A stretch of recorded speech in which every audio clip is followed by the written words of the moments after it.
25,35,000 మంది రైతులకు 20,617 కోట్ల రూపాయలు 2 లక్షల వరకు రైతు రుణమాఫీ చేసిన ప్రభుత్వం మన ప్రభుత్వం.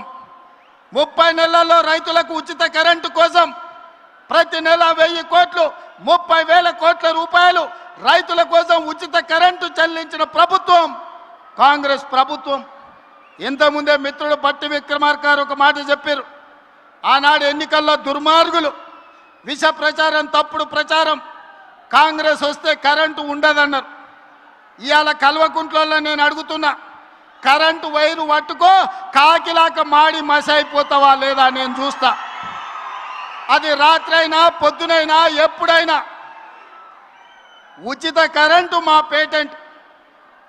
ఆనాడు 2004 ఎల్బీ స్టేడియంలో డాక్టర్ వైఎస్ రాజశేఖర రెడ్డి గారు మొట్టమొదటి సంతకం పెట్టి రైతాంగానికి ఉచిత కరెంటు అందించి రైతుల మీద ఉన్న 1000 కేసులను తొలగించి 1,400 కోట్ల రూపాయల రైతుల బిల్లులను మాఫీ చేసి మొట్టమొదటి సంతకం సువర్ణ అక్షరాలతో పెట్టింది వైఎస్ఆర్ కాదా, కాంగ్రెస్ ప్రభుత్వం కాదా అని నేను అడుగుతున్నా. వెనుకటికెవడో తలాతోక లేనోడు తాత దగ్గరకు వచ్చి నీకు దగ్గు నేర్పుతా అని చెప్పిండంట. తాత వాడిని చూసి సుట్ట చేతికిచ్చినాడు. ఈ సుట్ట పిలిచిరా ఒకసారి పిల్లగాని. సుట్ట పిలిచి కళ్ళు తిరిగి బోర్ల బొక్కలు పడ్డాడంట. అట్లనే ఉచిత కరెంటు గురించి ఈరోజు కేసీఆర్ వాళ్ళ బంట్రోతులు వచ్చి మనకానే చెప్పేది. 10 ఏళ్ళు ఉచిత కరెంట్ ఇచ్చి రైతులను ఆదుకున్న కాంగ్రెస్కు ఉచిత కరెంటు పేటెంట్ రైట్ అయితే మనల్ని కాదని దాన్ని కొట్టేద్దామని చూసారు. ఇవాళ అందుకే ఉచిత కరెంటుతో పాటు రైతులు పండించిన పంట 500 బోనస్ కింద 3,500 కోట్లు, రైతు బీమా కింద 1,000 కోట్ల రూపాయలు, ఇలా చెప్పుకుంటూ వెళ్తే రైతులను ప్రతి సందర్భంలో కష్టం వచ్చినా నష్టం వచ్చినా రైతు బాగుంటేనే ఎద్దేడ్చిన వ్యవసాయం, రాయితేడ్చిన రాజ్యము బాగుండదని పెద్దలు ఎట్లయితే చెప్పినరో రైతు కళ్ళల్లో ఆనందం చూడాలి. ఆ రైతుల ఆనందమే మా ఆశీర్వాదము. ఈ రైతు ఆశీర్వాద సభ అని ఈనాడు సభను ఏర్పాటు చేసుకున్నాం. కుళ్ళు కుతంత్రాలు, కుట్రలు, తప్పుడు ప్రచారాలు, ఇంట్లోనే పోటాపోటీ, ఒకని మీద ఒకనికి నమ్మకం లేదు. వాడిని చూస్తే వీడు, వీడిని చూస్తే వాడిని నమ్మడు. వాడో గుంపు వీడో గుంపు. ఈ గుంపులలో గిల్లి కజ్జాలు. మన కన్నెపల్లి కోయిండు, మేడిగడ్డల నీళ్లు నింపండి కన్నెపల్లి ఎత్తండి అని. అరే బుర్రత కూడా, ఒకవేళ మేడిగడ్డల గేట్లు దించి నీళ్లు నిలబెడితే మేడిగడ్డ ఇప్పటికే కుంగిపోయింది.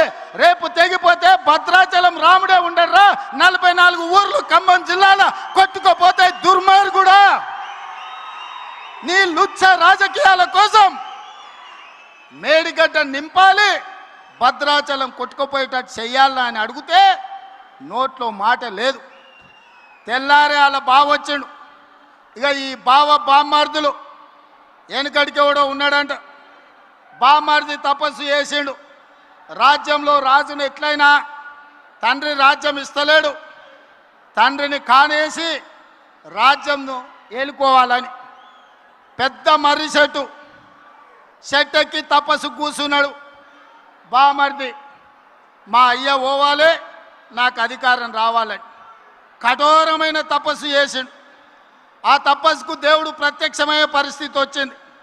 బావకు తెలిసింది బ్రహ్మదేవుడు వచ్చేటట్టే ఉండు, బామ్మార్దికి వరం ఇచ్చేటట్టే ఉండని. మళ్ళీ నేను బయట ఉండి ఆగమైతాని వాడు వచ్చి చెట్టు కింద కూర్చున్నాడు, ఏర్ల కాడ ఊడల కాడ. దేవుడిగా బయలుదేరిండు. మొదట బామ్మార్ది దగ్గరకు వచ్చిండు. ఈ లోపల బామ్మార్దికి తెలిసింది కింద బావ కూడా కూర్చున్నాడు, తపస్సు చేస్తుండు, దేవుడు ఆడిపోతాడని. వీడికి అసలే మిడిమిడి జ్ఞానం, తెలివి తక్కువడు. కిందల పడేది తెలియదు, కీసల పడేది తెలియదు. అందుకే దేవుడు రాగానే ఆలోచన చేసిండు, ఏం అడిగినా మా బావగాడు తెలివి కల్లోడు ఎక్కువ అడుగుతాడేమని. స్వామి వస్తే వచ్చినావు కానీ ఓ పని చేయి, నాకు వరం ఇవ్వాలంటే నాదో కన్ను ఓడు అని అన్నాడట. అదేంటంటే నేను మళ్ళీ చెప్తా కానీ స్వామి నువ్వు అయితే మొదలు కన్ను ఓడు అని. సరే వీడు ఇంత కఠోరమైన దీక్ష చేసిండు, కన్ను ఓడడం అంటే నాదేం పోయిందని వాని కంట్లో ఏలు పెట్టి పొడిచిండు, వాని కన్ను పోయింది. కిందికి బావ దగ్గరకు వచ్చిండు, మరి నీ సంగతి చెప్పని. వాడు అనుకున్నాడు మా బామ్మార్ది గాడు ఏమేమి అడిగిండో నాకు తెలియదు, ఓ పని చేయి స్వామి మా బామ్మార్ది అడిగిన దానికి నాకు డబల్ అని అడిగిండంట. ఆలోచన చేసుకో అని చెప్పాడు. ఇక లేదు స్వామి, ఆలోచన లేదు గీలోచన లేదు, మా బామ్మార్దికి ఇచ్చిన వరానికి నాకు డబల్ వరం ఇయ్యమని. సరే మంచిదని వాడిని 2 కళ్ళల్లో ఒడిచిండు. బామ్మార్ది గానికి 1 కన్ను లేదు, బావకు 2 కన్ను లేవు. ఇక ఊరు మీద ఓట్లు అడుక్కోవాలంటే ఏం చేయాలి? ఈ బావని బామ్మార్ది భుజాల మీద ఎక్కించుకొని ఖమ్మం సింతకాని మండలంలో మన సభ ముందు పల్లి బఠానీలు అమ్ముకోనికి వచ్చారు. ఇది బావ బామ్మార్దుల స్టోరీ. బావెవడో మీకు తెలుసు కదా, తాటి చెత్త అంత పెరిగింది కానీ తలకాయలో చింతకాయ అంత కూడా తెలియలేదు. బామ్మార్ది ఎవడో మీకు తెలుసు కదా, సోంబేరిగాడు. సాయంత్రం అయితే పబ్బులు, పొద్దుటిపూట పోతే గప్పు పనులు. ఇంతకు మించి ఏమైనా చేసిండా? వీళ్ళు కాంగ్రెస్ను ఓడిస్తాం, కాంగ్రెసే రేవంత్ రెడ్డి సర్వే చేసుకుంటే మేం గెలుస్తున్నామని వచ్చిందని మాట్లాడుతున్నాం. అన్నం తినేటోడు ఎవడన్నా ఎన్నికలు ఎన్నడుంటాయో తెలియకుండా, ఎవడు పోటీ చేస్తాడో తెలియకుండా, ఏ రిజర్వేషన్ ఉంటుందో తెలియకుండా, ఎన్ని సీట్లు పెరుగుతాయో తెలియకుండా, ఎన్నికలలో ఏం చెప్తామో తెలియకుండా ఎన్నికల సర్వేలు చేసి ఎవడు గెలుస్తాడో నిర్ణయిస్తాడంట. జూబ్లీహిల్స్లో గిట్లనే చెప్పిండు, సర్వే చేసినాం గెలుస్తున్నాం, ఇది రెఫరెండం అని. ఏమైంది? జూబ్లీహిల్స్లో బండకేసి కొట్టిండ్రు. ఇగో గీనే నవీన్ యాదవ్ ఉన్నాడు 25,000 ఓట్లతో గెలిచి.